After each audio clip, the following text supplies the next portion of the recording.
Portia Capron, Adult Services Librarian at the Monticello-Union Township Public Library, and today I'm going to be reading from Eleanor Park by Rainbow Rowell.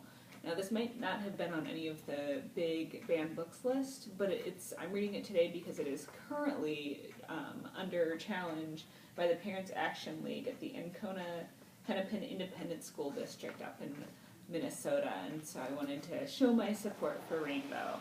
We'll start with Chapter 1, August 1986. Park. XTC was no good for drowning out the morons at the back of the bus. Park pressed his headphones into his ears. Tomorrow he was going to bring Skinny Puppy or the Misfits, or maybe he'd make a special bus tape with as much screaming and wailing on it as possible. He could get back to New Wave in November, after he got his driver's license. His parents had already said Park could have his mom's Impala, and he'd been saving up for a new tape deck.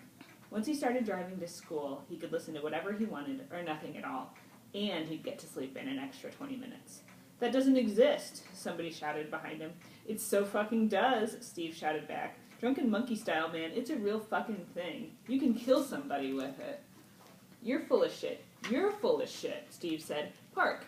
Hey, Park. Park heard him, but didn't answer. Sometimes if you ignored Steve for a minute, he'd move on to someone else.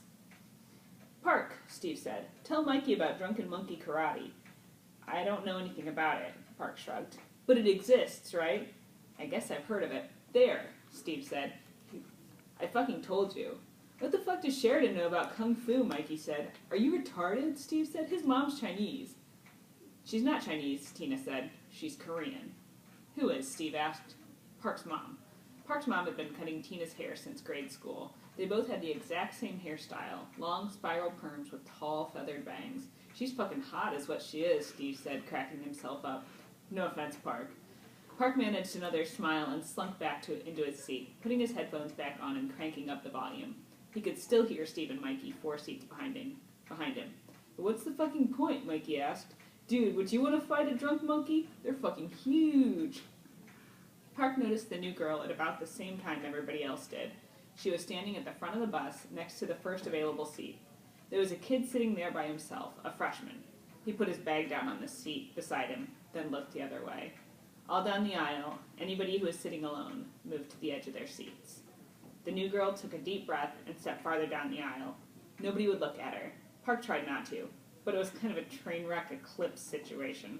The girl just looked exactly like the sort of person this would happen to. Not just new, but big and awkward, with crazy hair, bright red on top of curly.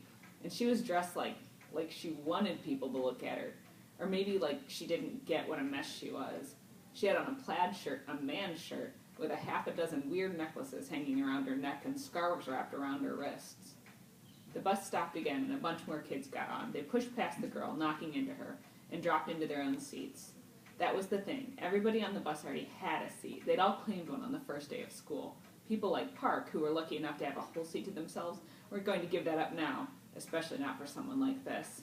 Hey you, the bus driver yelled. Sit down. The girl spotted an empty seat just across from Park, her face lit with relief, and she hurried toward it. Hey, Tina said sharply. The girl kept moving. Hey, Tina said. Bozo. You can't sit there, Tina said. That's Michaela's seat. I have to sit somewhere, the girl said to Tina in a firm, calm voice.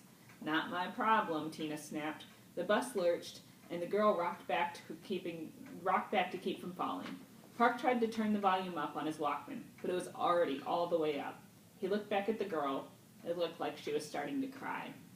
Before he'd even decided to do it, Park scooted toward the window. Sit down, he said. It came out angrily. The girl turned to him like she couldn't tell whether he was another jerk or what. Jesus fuck, Park said softly, nodding to the space next to him. Just sit down. The girl sat down. She didn't say anything. Thank God. She didn't thank him. And she left 6 inches of space on the seat between them. Park turned toward the plexiglass window and waited for a world of suck to hit the fan.